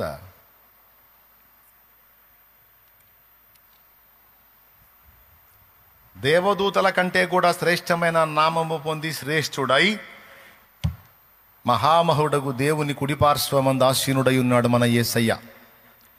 ఆ యేసును ధరించుకున్నందున మనకు కూడా ఆ శ్రేష్టత లభించింది. దేవదూతల కంటే తక్కువవాడా ఎక్కువవాడా? అది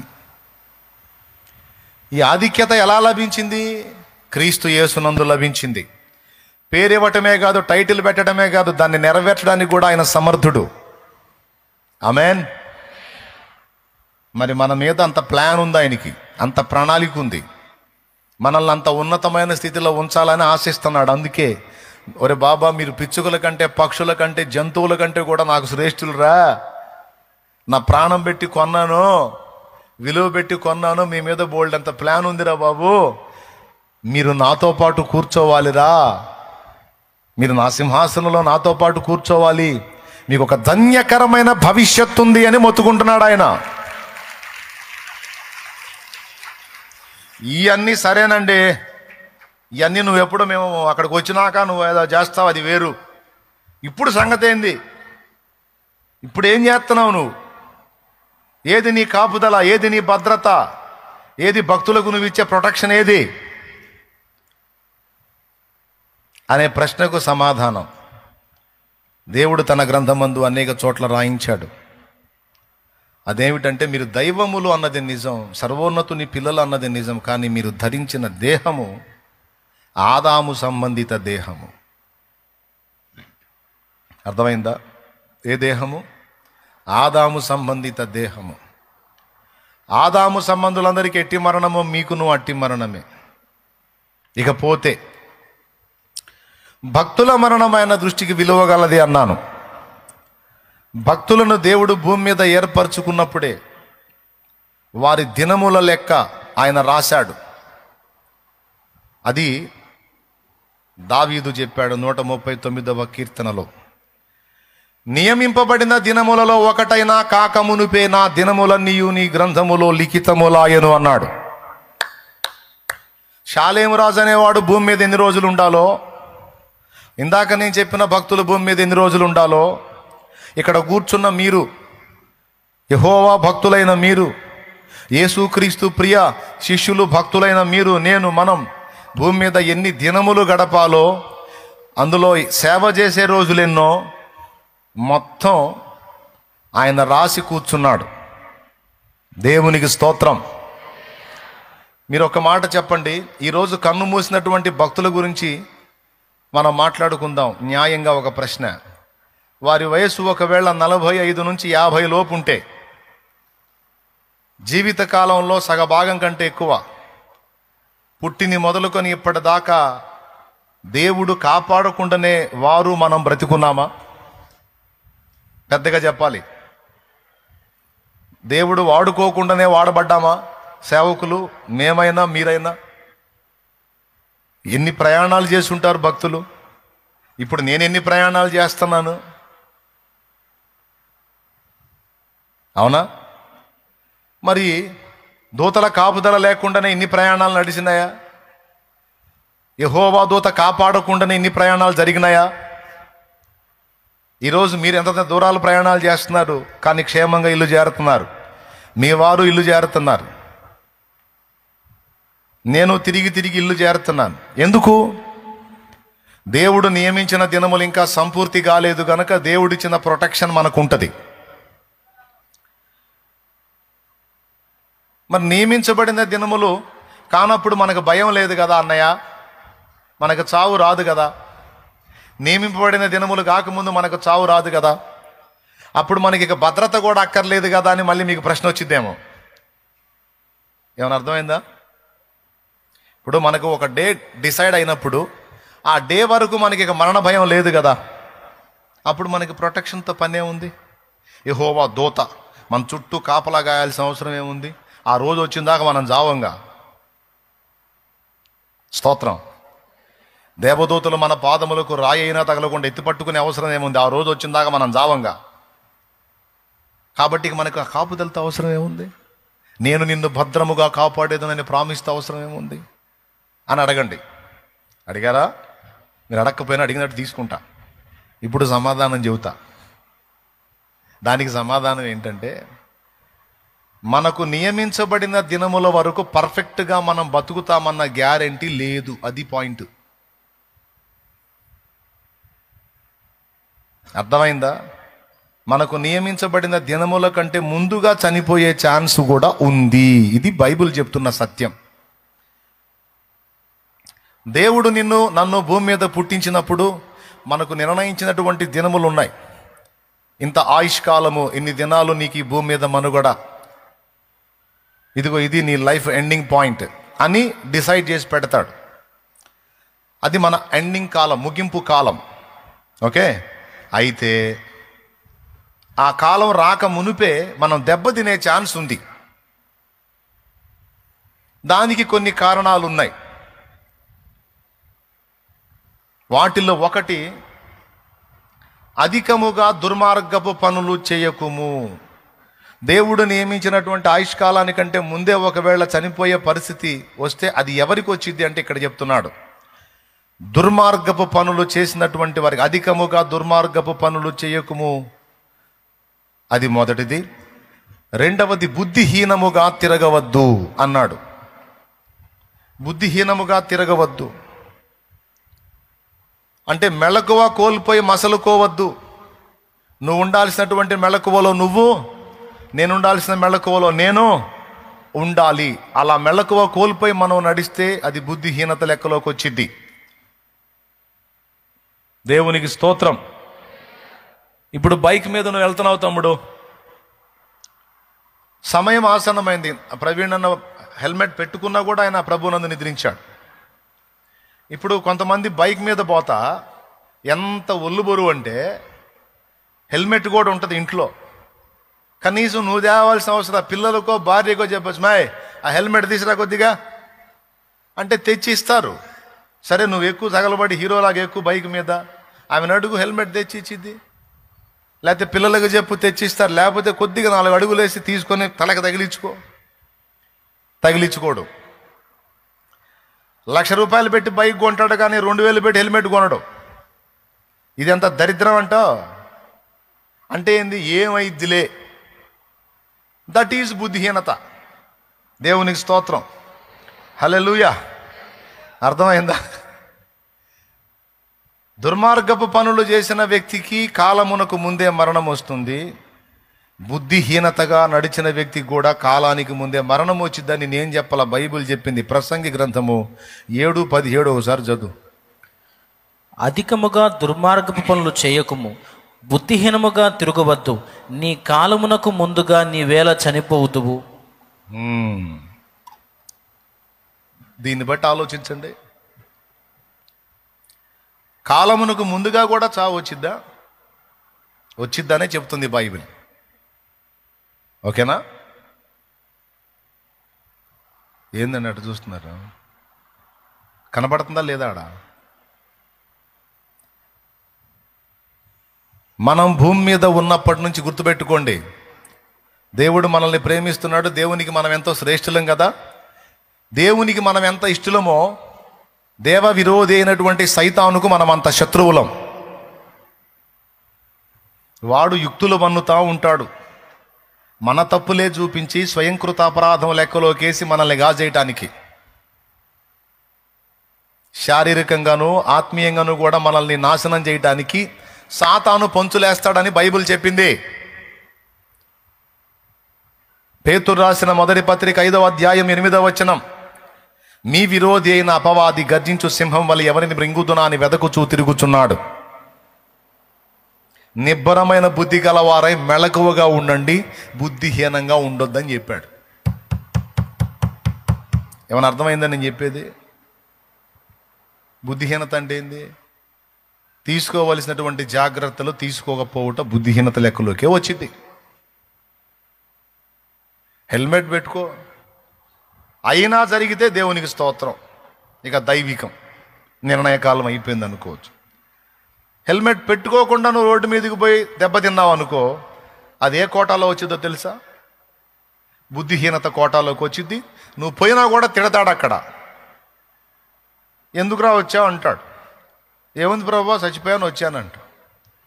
కాదురా, నీకు ఇంకా డేట్ ఉందిగా, నువ్వు ఇప్పుడే ఎందుకు వచ్చావు? నువ్వు ఇంకా సేవ చేసే దినాలు ఉన్నాయిగా, నువ్వు ఇప్పుడే ఎందుకు వచ్చావు అంట. కాదు ప్రభా, ఆ రోజు యాక్సిడెంట్ అయింది, లేకపోతే ఏదో అయింది, నేను అందుకని వచ్చాను ప్రభా. ఎందుకైందిరా, హెల్మెట్ ఎందుకు పెట్టుకోలేదు అంటాడు. హెల్మెట్ అంటే ఏముంది, రోజు పెట్టుకోనుగా ప్రభా, ఆ రోజు కూడా పెట్టుకోలేదు. అప్పుడు బుద్ధిహీనుడా, బుద్ధిహీనుడా, కమ్మని రోజులు పోగొట్టుకున్నావు. ఇంకా సేవ చేసేవాడివి, ఇంకా నా పని చేసేవాడివి, ఇంకా నన్ను మహింపరిచేవాడివి. ఆడ మనిషిని కూడా అంటాడు, స్కూటీ వేసుకొని పోతున్నావు కదా, స్కూటీ వేసుకొని తెంపు లేకుండా కాస్త నెత్తికి అది పెట్టుకో అక్కాయ్, అక్కాయ్ పెట్టుకో, తల కాస్త పెట్టుకో అక్కాయ్. స్కూటీ కొనిపించుకున్నావుగా, ఇంట్లో పోడు పెట్టి హెల్మెట్ కూడా కొని పెట్టుకో అక్కాయ్. పెద్ద పైటర్ మస్తానమ్మలాగా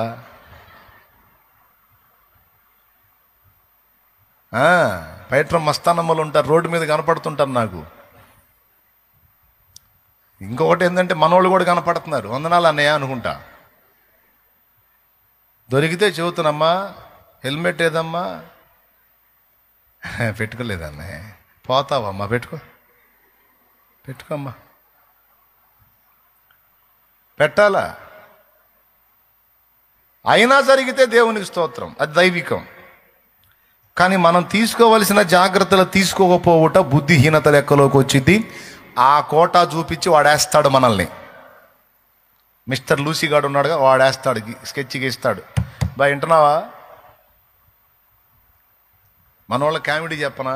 కొంతమంది పొలాల్లో పనిచేసేవాళ్ళు కాళ్ళకేమో చెప్పులు వేసుకొని మెడలో దారం కట్టుకున్నారు. ఎందుకు బెదరి దారం అంటే పురుగు దారం లేన్నా అంటున్నారు.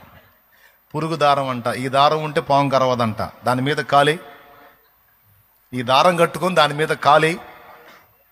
వేసావా ఎప్పుడన్నా? అలా వేసినోడు ఎవడన్నా ఉన్నాడా? ఒకసారి ట్రై చేయి. కాలి కాలుతో వేవాకు, బూట్ కాలుతో పెట్టు, మెడలో తాడు కట్టు, దారం కట్టు, బూట్ కాలు పెట్టి దాని మీద, పాము మీద. పైకి చూసి అమ్మో మెడలో దారం ఉంది, నేను గరవను అని కూర్చుంటుందా? నిద్రమోహవాడా అనాలనిపించింది అంటే మళ్ళీ వాళ్ళ కోపంగా అనను. దేవునికి స్తోత్రం కలుగును గాక. అది కూడా బుద్ధి.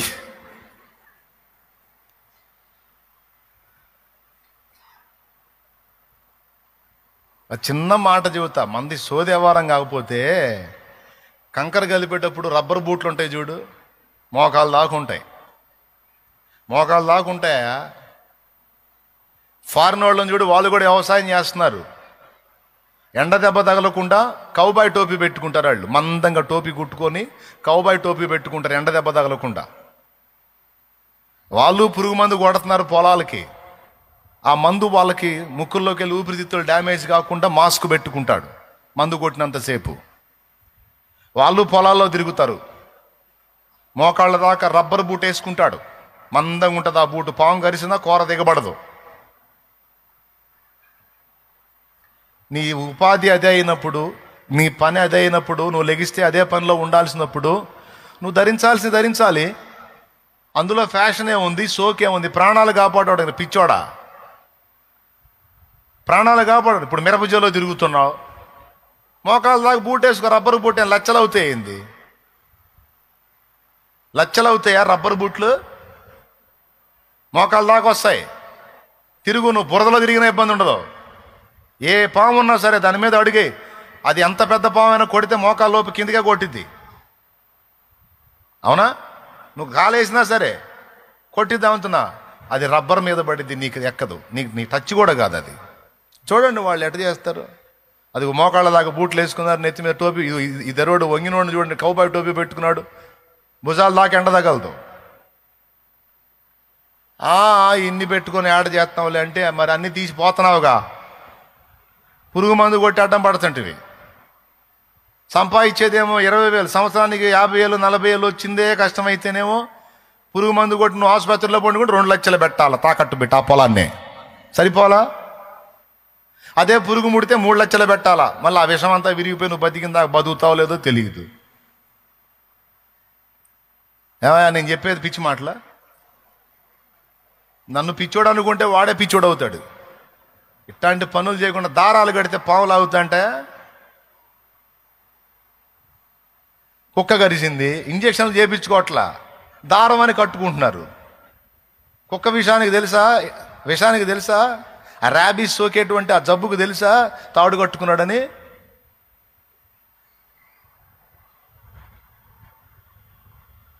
కష్టపడి దానికి విరుగుడు ఇంజక్షన్ కనిపెట్టారు.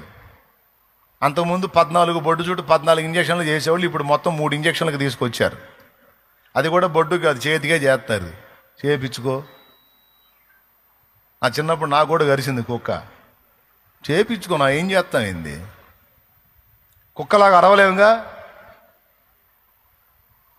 దేవునికి స్తోత్రం. ఏమయ్యా చేయాలా లేదా? దారం కట్టుకొని వదిలేసింది ఒక ఆమె ఇక్కడ శాంతినగర్లో, దారం కట్టించి వదిలేశారు, చచ్చిపోయింది. మరి దారం ఏమైంది? చచ్చిపోయింది. దారం పవర్ పనిచేయలేదా?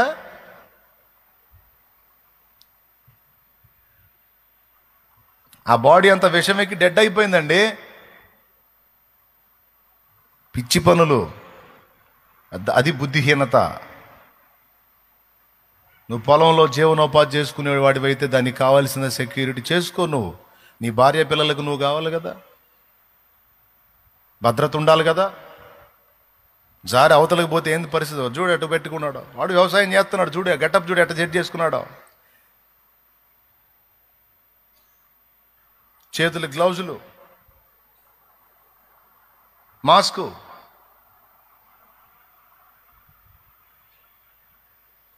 నెత్తి మీద ఎండ దెబ్బ తగలకుండా టోపీ, కింద కాళ్ళకు బూట్లు. షోకు అనుకుంటారా? షోకు ఎవడేమనుకుంటే నీకు, నీ ప్రాణం నీకు భద్రంగా ఉండాలా. ఎవడో ఏదో అనుకుంటాడంటే ఎట్లా? పెద్ద ఖర్చేం కావయి, ఒకసారి తెచ్చుకున్నావంటే సంవత్సరాలు వస్తాయి అయ్యే. అందులో రైతులు పొదుపుగా వాడుకుంటారు భద్రంగా. పొలానికి పోతే బూట్లు వేసుకో, రబ్బర్ బూట్ అయ్యి చెయ్యి. ఇక నువ్వు ఎంత పొలం అయ్యి నెత్తి మీద కౌబాయ్ టోపీ పెట్టు, చేసుకో. ఎండ భయం లేదు, కింద సర్ప భయం లేదు. ఏముందిలే, వచ్చిన దరిద్రం అంతా ఏడా ఉంది, ఏముందిలే, బండే కుతాడు, ఏముందిలే అనుకుంటాడు, హెల్మెట్ పెట్టుకోడు, పోయి ఆడో పడతాడు. మళ్ళీ నాకు ఫోన్ వచ్చింది ఫలానోడు పోయాడని. బాండి రా పెట్టి ఆర్డర్ చేయండి, ఇంకా బాండి ఎత్తండి అని చెప్పి చెబుతాయి. నేనేం చేస్తా?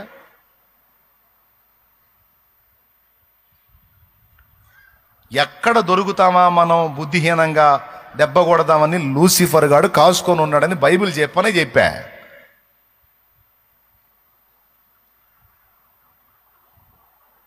కాలము నిర్ణయించబడినా కూడా నిర్ణయించబడ్డ కాలానికి ముందే మనం వెళ్ళిపోయే ఛాన్స్ ఉంది. అందులో 2 కారణాలు చెప్పా. ఒకటి, దుర్మార్గపు పనులు చేయటం ద్వారా వాని దుర్మార్గాన్ని బట్టి హతమైపోవటం ఒకటి. రెండవది బుద్ధిహీనత, తెలివి లేకుండా ప్రవర్తించటం, తెలివి తక్కువతనం, మెళకువ కోల్పోవటం. నేనేం భయపడమని చెప్పట్లా, బైబిల్ కూడా భయపడమని చెప్పట్లా, జాగ్రత్త పడమని చెప్పింది. అపవాది గర్జించు సింహం వల్ల ఎవరిని మృంగుదునా అని వెతుకుచూ తిరుగుతున్నాడు కనుక నిబ్బరమైన బుద్ధి గలవారై మెళకువగా ఉండండి అన్నాడు. మెళకువ. నువ్వు పనులు చేసే దగ్గర మెళకువ, నువ్వు వెళ్ళే వాహనం మీద మెళకువ, నేను వెళ్ళే వాహనం అయినా కూడా మనం ఉండే జాగ్రత్తల్లో ఉన్నా కూడా జరిగితే అది దైవికం. ఇక దేవుని నిర్ణయ కాలం అది. ఎంతమందికి అర్థమైంది? ఏముందలే ఏముందలే ఏముందలే అని చేయొద్దు. ఏది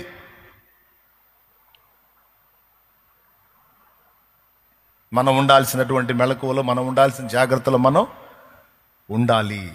2, మూడవది, కాలమునకు ముందుగా చనిపోయే అవకాశాల్లో మూడవది శత్రువు దాడి.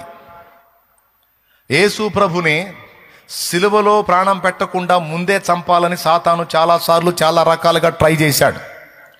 హెబ్రీ పత్రికలో ఏం రాస్తుందో తెలుసా? ఒక్కసారి చూడండి. 5వ అధ్యాయము, హెబ్రీ పత్రిక 5వ అధ్యాయము 7వ వచనం చదువు. శరీరధారి అయి ఉన్న దినములలో మహారోదనముతోనూ కన్నీళ్లతోనూ తన్ను మరణము నుండి రక్షింపగలవానికి ప్రార్థనలను యాచనలను సమర్పించి భయభక్తులు కలిగి ఉన్నందున ఆయన అంగీకరింపబడెను. ఆగక్కడ మరణము నుండి రక్షింపగలవానికి ప్రార్థనల యాచనలా? యేసు ప్రభు తనను మరణం నుండి రక్షించమని ప్రార్థన చేశాడా? యాచన చేశాడా? అదేంది, నేను ప్రాణం పెట్టడానికి మరణించడానికి వచ్చానని చెప్పాడు కదా, మళ్ళీ మరణము నుండి రక్షింపగలవానికి ప్రార్థనలు యాచనలేంటి? దీన్ని 2 విధాలుగా చెప్పుకోవచ్చు. ఒకటి, మరణం పొందిన తరువాత ఆ మరణ వేదనలలో నుంచి ఆయనను తిరిగి సజీవునిగా దేవుడు లేపునట్లు దేవుని బ్రతిమాలు కొనుట, పునరుద్ధానానికి సంబంధించిన విషయం ఒకటి. అంతకంటే శ్రేష్టంగా ఇంకొక అర్థం అక్కడ పొడసూపుతుంది. అదేంటో తెలుసా? తనను మరణము నుండి రక్షింపగలవానికి ప్రార్థనలో యాచనలో చేశాడనుంది. ఏం ఎదురువేరా? మంపుకుంటే అంతే. మరణము నుండి అంటే ఏ మరణమో తెలుసా? శిలువ మరణము కోసం వచ్చాడు. ఆ మరణం పొందకుండా ముందుగానే యేసును చంపాలని సాతాను ఆ శాస్త్రుల్ని, పరిసయ్యుల్ని, యూదుల్ని చాలాసార్లు ప్రేరేపించాడు. ఒకసారి అయితే ఆయనను కొండపేటు మీదికి తీసుకెళ్లారు, కొండపేటు వరకు తీసుకెళ్లారు, అక్కడి నుంచి నెట్టి చంపాలని. ఆయన వచ్చింది ఎందుకు? శిలువ మరణం కోసం. కానీ వాళ్ళు నెట్టి చంపాలని, కొట్టి చంపాలని రకరకాలుగా ప్రయత్నం చేశారు. అయితే మీకు తెలుసా, కొండపేటు వరకు తీసుకెళ్తే అక్కడ నుండి ఆయన వారి మధ్య నుంచి తప్పించుకొని పోయాను. అంటే ఎట్లా తప్పించుకున్నాడు? అసాధ్యం. అంటే అదృశ్యమయ్యాడు అక్కడి నుంచి. ఎవరు అదృశ్యం చేశారు? మరణము నుండి రక్షింపగలవానికి ఎవరికి ప్రార్థనలు చేశాడో, యాచనలు చేశాడో ఈయన అక్కడ లేకుండా అదృశ్యమయ్యేటట్టు చేశాడు. లేకపోతే ఆ రోజు నెట్టేసేవాళ్ళు అక్కడి నుంచి, కొండపేటు మీద వరకు తీసుకెళ్ళి అక్కడి నుంచి నెట్టేసేవారు. అలా చాలాసార్లు ట్రై చేశారు. ఆ చావు ఆయనకు రాకుండా ఆయన అనుకున్న ప్రకారం, లేఖనాలు నెరవేరే ప్రకారం, ప్రవచనాలు నెరవేరే ప్రకారం సిలువలోనే ఆయన ప్రాణం పెట్టాడు. అలా సిలువ ఎక్కకుండానే యేసును కాజేయాలని, ప్రవచనాలు నిరర్ధకం చేయాలని సైతాను చాలా ప్రయత్నాలు చేశాడు. కానీ వాని ప్రయత్నాలన్నీ విఫలయత్నాలే అయినాయి, కానీ సఫలం కాల. అంటే మనకు నియమించబడిన దినములు కూడా కాకముందే, మన దినములు సంపూర్తి కాకముందే మన ప్రాణములు తీయడానికి శత్రువైన సాతాను వేటాడటానికి ట్రై చేస్తాడు రకరకాలుగా. దేవునికి స్తోత్రం. ఇలా కొన్ని కారణాలను బట్టి మనకు నియమించబడిన దినముల కంటే ముందే మనం కన్ను మూసే అవకాశం ఉంది. అది బైబిల్ చెప్తున్నటువంటి సత్యం. హల్లెలూయా. పెద్దగా చెప్పాలి. యూదా ఇస్కరియోతు ఉన్నాడు. వాడు అసలు చావాల్సిన అవసరం లేదు, యేసయ్య పాదాలు పట్టుకొని క్షమాపణ వేడుకుంటే బతికిపోయేవాడు. కానీ వాడు ఉరి పెట్టుకున్నాడు, అంటే వాడు ఆత్మహత్య చేసుకున్నాడు, అయిపోయాడు. అంటే అలా వాడు ఆత్మహత్య చేసుకునేటట్టు సాతాను వాడిని ప్రేరేపించాడు. యేసును అప్పగించడానికి ప్రేరేపించాడు. అప్పగించినాక నిరపరాధి రక్తమును అప్పగించావు, ఇక చావును అని చావుకు ప్రేరేపిస్తే వాడు చచ్చాడు. ఏమండి, వింటున్నారా? అయిపోయింది మీ పని, ఇక ముగిస్తా నేను.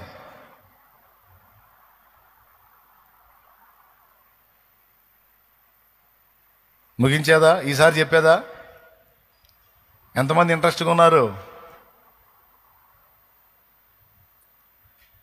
నిర్ణయ కాలానికి ముందే చనిపోయే అవకాశం ఉంది. కానీ దేవుడు ఏం చెప్తున్నాడు? నియమించబడిన దినములలో. కాబట్టి కొన్నిసార్లు ఇలా జరిగిద్ది, కొన్నిసార్లు నియమించబడిన దినాలు సంపూర్తి అయితే కూడా దేవుడు మరణమునకు అప్పగిస్తాడు. మరి ఇప్పుడు దూతల కాపుదల ఎందుకో చెప్తున్నా. దూతల కాపుదల ఎందుకంటే మనల్ని ఏదో ఒక వంక చూపించి ఎక్కడో చోట మనల్ని అటాక్ చేసి మన దినములు సంపూర్తి కాకముందే మనల్ని చంపటానికి సాతాను దాడి చేస్తాడు కదా. ఆ దాడుల నుంచి మనల్ని కాపాడటానికి దూతల కాపుదల. ఎందుకు మనకు భద్రత? మనకు ఒక డేట్ డిసైడ్ అయినప్పుడు ఆ రోజే మనం చచ్చే అవకాశం ఉన్నప్పుడు ఇక మధ్యలో చావం కదా, ఇక మన కాపుదల ఎందుకు అన్న ప్రశ్నకి సమాధానంగా చెప్పా ఇది. ఎందుకంటే మన దినములు సంపూర్తి కాకముందే మనం చచ్చే అవకాశం ఉంది.